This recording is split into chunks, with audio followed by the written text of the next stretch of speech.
Misalnya tahun yang lalu kenaikan itu antara 20-30%.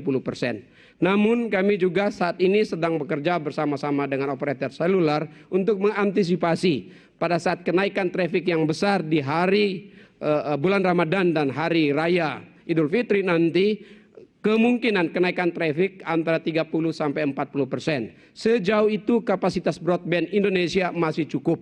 Hingga saat ini belum ada permintaan tambahan yang berhubungan dengan ketersediaan broadband di Indonesia. Kami juga menyampaikan dan berharap pada masyarakat agar menggunakan ruang digital kita secara sehat, secara cerdas, dan secara bermanfaat.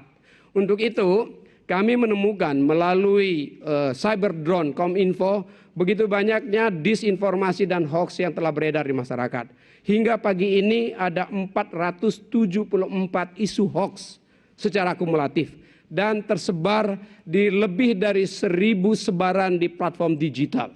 Dapat kami sampaikan langkah pertama yang kami lakukan di saat-saat keadaan darurat kesehatan seperti ini adalah berkomunikasi dengan platform digital global.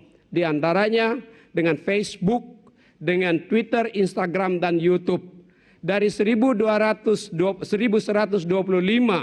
sebaran hoax, kami telah menyampaikan keseluruhannya sebanyak 1.125 sebaran hoax kepada yang pertama Facebook 785,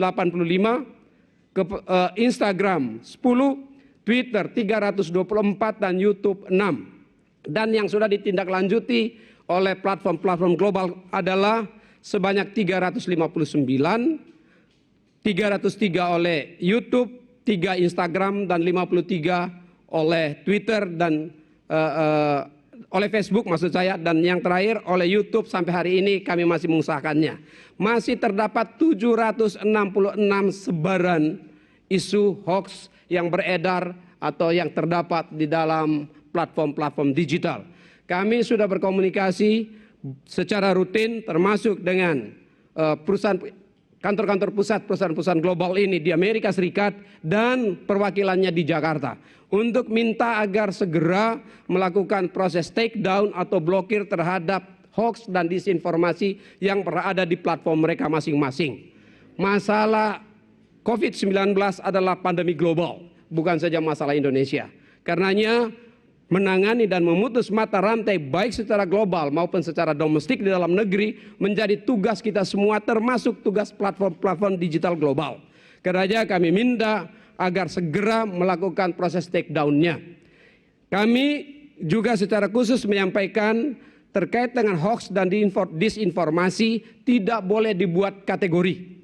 Semuanya adalah pelanggaran hukum, termasuk pelanggaran hukum dan aturan yang ada di Indonesia, baik undang-undang hukum pidana maupun secara khusus undang-undang ITE yang saat ini kita gunakan di dalam negeri. Dan sesuai pasal-pasalnya, termasuk pasal 27-28 undang-undang ITE, ada sanksi pidana, ya, sanksi pidana dan sanksi denda, baik kepada yang memproduksi hoax maupun yang mengedarkannya.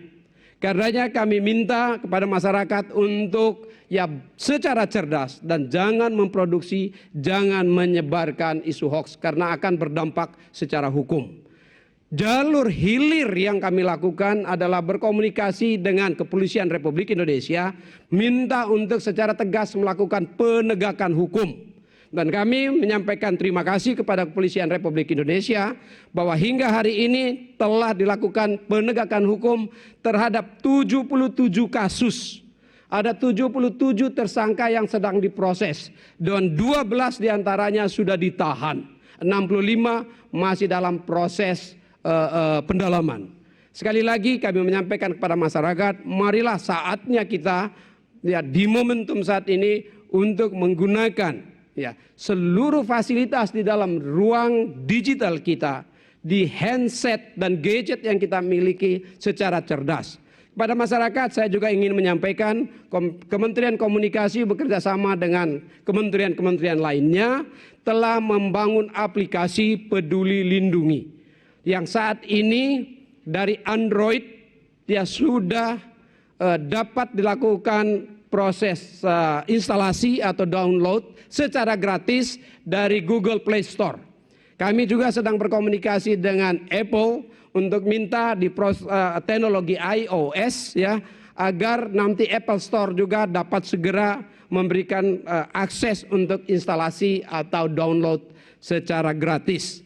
Kami berharap dengan itu dilakukan, maka monitoring dan pergerakan baik pasien atau yang sudah tertular atau yang masih di dalam pemantauan ataupun yang diistilahkan sebagai OTG dapat dilakukan monitoring secara online pergerakannya dan dapat melakukan isolasi wilayah sehingga kelihatan yang mana dan kemana saja pergerakan virus melalui data-data dari para pasien atau yang sudah terdaftar di dalam sistem.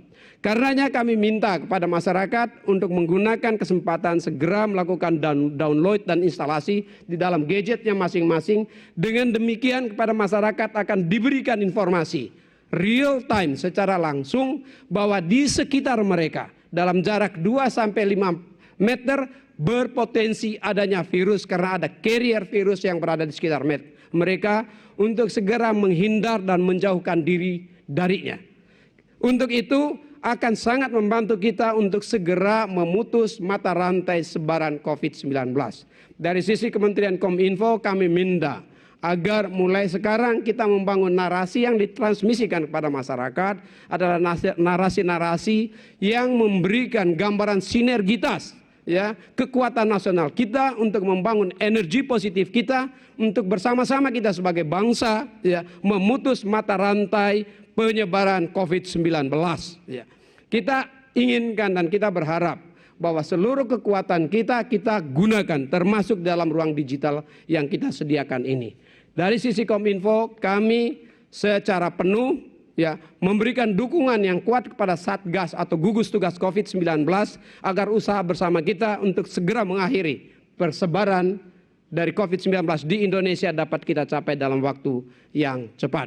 Kami juga akan selalu melakukan diseminasi informasi, literasi secara berkelanjutan dengan menggunakan semua channeling informasi. Saya menggarisbawahi apa yang disampaikan oleh Ketua Gugus Tugas Kepala BNPB tadi Letnan Jenderal Doni bahwa peran garis depan mulai dari RT, RW, bapak-bapak kepala desa, bapak-bapak kepala kampung akan menjadi posisi yang sangat sentral dan strategis di masyarakat lingkungannya untuk bersama-sama kita mengambil bagian mengikuti seluruh protokol pemerintah, baik protokol kesehatan, protokol perhubungan dan transportasi, protokol komunikasi, protokol pendidikan, dan protokol detail lainnya yang harus kita lakukan agar kita sukses ya, untuk segera mengakhiri sebaran COVID-19. Demikian yang dapat kami sampaikan. Terima kasih. Assalamualaikum warahmatullahi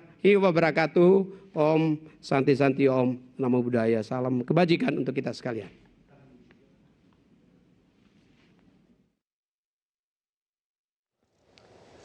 Barusan kita saksikan konferensi pers yang disampaikan oleh Menkominfo Johnny G. Plate yang menyatakan bahwa Kominfo memastikan jaringan internet aman dan untuk mendukung aktivitas work from home terlebih akan ditetapkannya PSBB di DKI Jakarta per Jumat ini. Dan bekerja sama pula dengan operator seluler, Kominfo akan bekerja sama untuk mengatasi over traffic dari koneksi internet dari periode sekarang sampai dengan menjelang Idul Fitri, termasuk dengan memastikan layanan broadband yang masih dinyatakan aman saat ini dan juga untuk jangka panjang sampai dengan Idul Fitri. Selain itu juga ditemukan dari temuan Kominfo menyatakan bahwa ada 474 isu hoax yang masih bermunculan di jaring sosial, di mana yang besar adalah dari Facebook, di mana Kominfo akan bekerjasama dengan Polri untuk menindak para pelaku penyebar dan pembuat isu hoax yang masih membuat resah masyarakat sampai dengan saat ini.